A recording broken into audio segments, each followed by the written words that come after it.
Okay, now that I have the form all made and smooth and the surface is the way I want to, I have to decide where I'm gonna put the lid and where I'm gonna put the spout and where I'm gonna put the handle.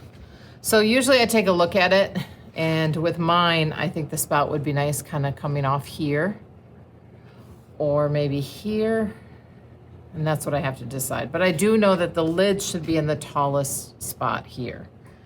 So I've decided already that I want some kind of round lid on it.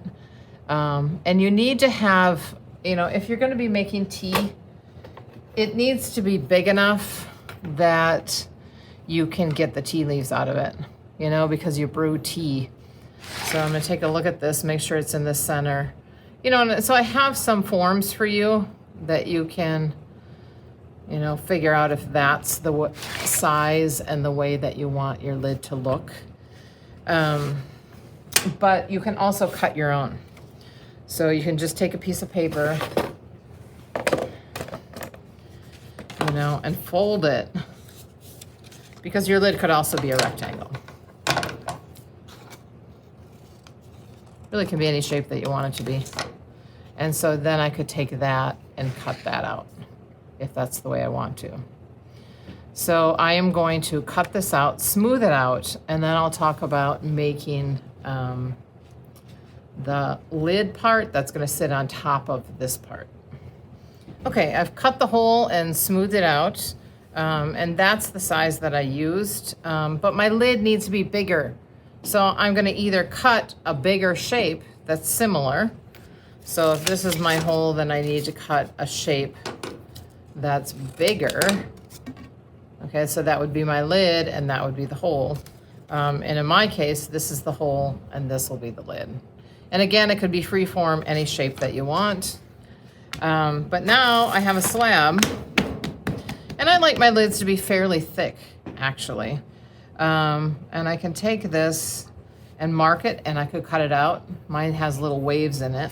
But another thing that you can do is take plastic and cut through the plastic so that it doesn't stick.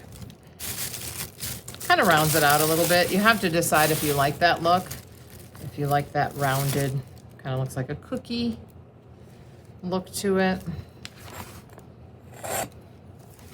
So now I am going to test my lid on here. But to do that, I'm gonna need a piece of plastic wrap. And I'm gonna set my lid on there, make sure that it covers my hole, and then make sure I like it. Do I like the look of that lid? I'm also gonna do a knob. Okay, I'm gonna kind of push on it a little bit. And we're gonna see if I can get some markings in there. And yep, I did. So I have a mark where the crease of that lid is. It's not exactly on center, but I'll work with that. So now what I'm gonna do is take and cut some strips out of my slab for the flange that goes in that will make it not fall off. So I'll do that now.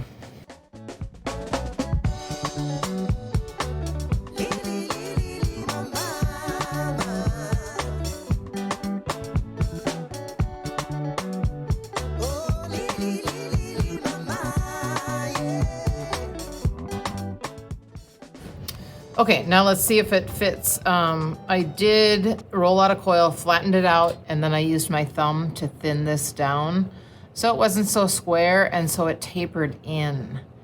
Really important is that your lid does not fit too tightly because you're gonna glaze it.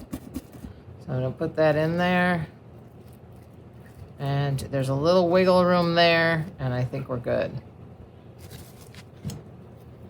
So I need to do a knob on my lid so that I can pick it up, but I think I'm gonna wait until my teapot, till I have my spout on there and maybe even my handle, so I can take a look at it and see what I think of it. Yep. So I can take a look at it and see what I think of it. All right, good luck.